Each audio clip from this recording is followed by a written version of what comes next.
अब एक बहुत बेसिक सा कोड हम लिखने वाले हैं। कोड है हमारा इनकम टैक्स कैलकुलेटर का। तो आज हम इनकम टैक्स ऑफिसर की तरह टैक्स कैलकुलेट करेंगे अपनी इनकम पे। अब इंडिया के अंदर मैं नहीं कह रही कि ये फिगर्स कम्प्लीटली करेक्ट है, हाँ थोड़े बहुत ऐसे ही होते हैं टैक्सेस, तो आपको ये भी पता चलेगा अभी सॉफ्टवेयर इंजीनियरिंग के साथ कि कैसे गवर्नमेंट हमारा पैसा ले लेती है बहुत सारा। अब यहाँ पे कुछ ब्रैकेट्स डिफाइंड है, मतलब कुछ कंडीशंस हमें दी हुई है सवाल के अंदर। क्या क्या दी हुई है? अगर हमारी इनकम 5 लाख से कम है तो उस केस में हमारे लिए टैक्स कितना होगा? टैक्स होगा 0%। तो अगर हम दो वेरिएबल ले लेंगे, एक होगा हमारा इनकम वेरिएबल जिसके अंदर हम अपनी इनकम डिफाइन करेंगे, और एक होगा हमारा टैक्स वेरिएबल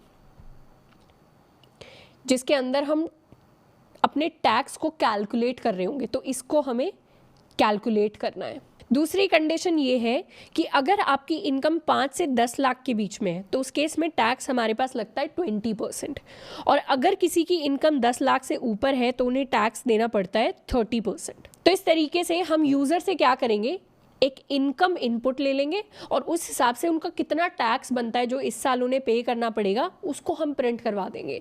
ये काम करने के लिए हमें पूरा का पूरा लॉजिक जो है वो कंडीशनल स्टेटमेंट्स की हेल्प से लिखना है। मान लीजिए हमने इनकम भी इनपुट करा ली और अब हमें टैक्स कैलकुलेट करना है, तो कैसे लिखेंगे कोड में सबसे पहले तो एक इफ स्टेटमेंट आएगी। सबसे पहली ही कंडीशन चेक कर लेते हैं। कंडीशन ये होगी कि इनकम जो है is it less than 5 lakh.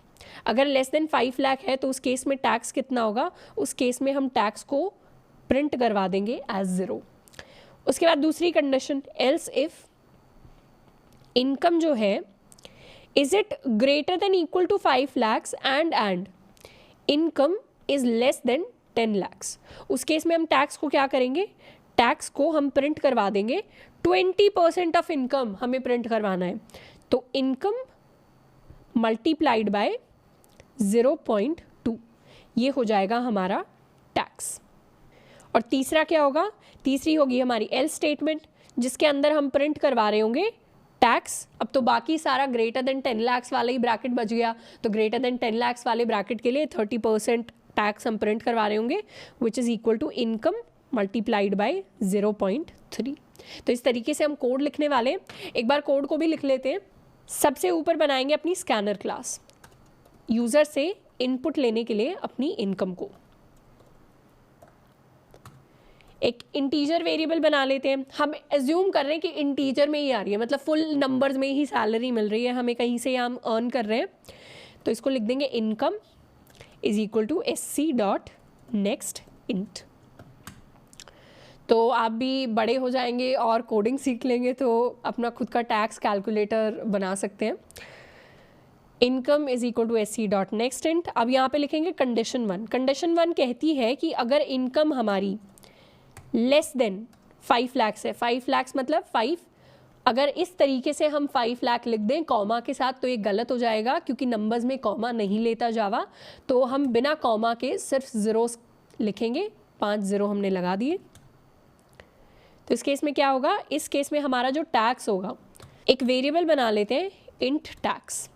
अब ये जो टैक्स वेरिएबल है इसमें शुरू में मैंने कोई वैल्यू असाइन नहीं करी, इज इक्वल टू समथिंग नहीं लिखा, तो जावा क्या करता है ऑटोमेटिकली इसको 0 दे देगा। अगर मैं यहाँ फ्लोट टाइप का टैक्स बनाती तो जावा उसमें ऑटोमेटिकली 0.0 दे देता।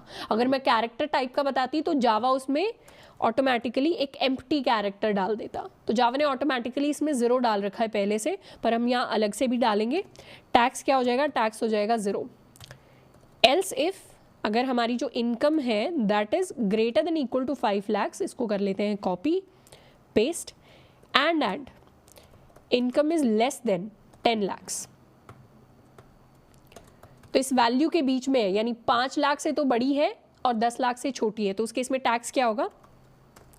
उस केस में टैक्स होगा हमारा इनकम मल्टीप्लाइड बाय 0.2, 20%। 20% कैलकुलेट करने के लिए 0.2 से इनकम को हमने कर दिया है मल्टीप्लाई और उसको इवेंचुअली हमने करा लिया टैक्स में सेव। पर यहाँ क्या हो रहा है? यहाँ थोड़ा सा हल्का सा इशू आ रहा है क्योंकि हम टाइप कास्ट करने की कोशिश कर रहे हैं और हमने इंट लगाया नहीं सामने। ये जो एक्सप्रेशन है इसमें जावा ने एक तरफ तो फ्लोट देख लिया, सॉरी डबल देख लिया, और दूसरी तरफ इंटीजर देख लिया। तो वो क्या करेगा? इस इंटीजर को भी डबल में कन्वर्ट कर देगा। अब डबल और इंटीजर और डबल और डबल जब मल्टीप्लाई होंगे तो आउटपुट भी डबल आएगा। डबल को हमें टाइप कास्ट करना पड़ेगा, कन्वर्ट करना पड़ेगा इंटीजर में। ये कॉन्सेप्ट हम ऑलरेडी सीख चुके हैं टाइप कास्टिंग के अंदर। एंड तीसरी आएगी हमारी एल स्टेटमेंट। एल स्टेटमेंट में क्या करेंगे, एल स्टेटमेंट के अंदर टैक्स हम कैलकुलेट करेंगे which is going to be बहुत ही ज़्यादा टैक्स, 30%। एंड लास्ट में क्या करेंगे, इफ एल्स के अंदर प्रिंट नहीं कराया, लास्ट में एक सिंगल स्टेटमेंट के साथ प्रिंट करवा देंगे, प्रिंट एलन योर टैक्स इज। हमने सीखा ही था दो चीज़ें कैसे प्रिंट करवाते हैं, बीच में प्लस साइन लगा के, और अब लिख देंगे टैक्स। तो पहले प्रिंट होगा योर टैक्स इज, उसके बाद प्रिंट हो जाएगा टैक्स। इसको कर लेते हैं सेव एंड रन। पूरा हमने कोड लिखा हुआ है। अब हमें इनकम अपनी ऐड करनी है। सबसे पहले क्या करते हैं, इनकम, मैं कॉलेज स्टूडेंट हूँ, इंटर्नशिप कर रही हूँ, तो माई इनकम इज़ 25,000 मान लीजिए। उस केस में मुझ पर कोई टैक्स नहीं लगेगा, कोई टैक्स पे नहीं करना उस केस में। तो इंटर्नशिप्स अगर आप करने जाएंगे कंपनीज़ के अंदर तो वहाँ आपको टैक्स नहीं देना पड़ता।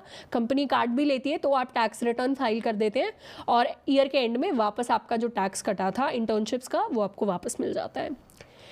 नेक्स्ट ब्रैकेट को टेस्ट करते हैं। अब हम 5 लाख से ऊपर वाली इनकम में थोड़ा जाना चाहते हैं, तो मान लीजिए 6 लाख हो गई है हमारी इनकम। तो उसके केस में हमें टैक्स कितना देना पड़ेगा, 6 लाख इनकम पे हमें टैक्स देना पड़ेगा 1,20,000 विच इज़ 20% ऑफ 6 लाख। अब इतना ज़्यादा यूजुअली देना नहीं पड़ता क्योंकि कुछ कुछ चीज़ों पे माफ़ हो जाता है टैक्स। हेल्थ इंश्योरेंस के लिए अगर आपने पेमेंट किया है तो उस पर टैक्स नहीं देना पड़ता, इस तरीके की चीज़ें। अब थर्ड ब्रैकेट को भी चेक कर लेते हैं। मान लीजिए अब हम 18 लाख कमा रहे हैं तो उस केस में हमारा टैक्स होगा 5,40,000। तो काफ़ी ज़्यादा हम टैक्स पे करते हैं अपनी इनकम पे, और ये हमने बना लिया अपना टैक्स कैलकुलेटर।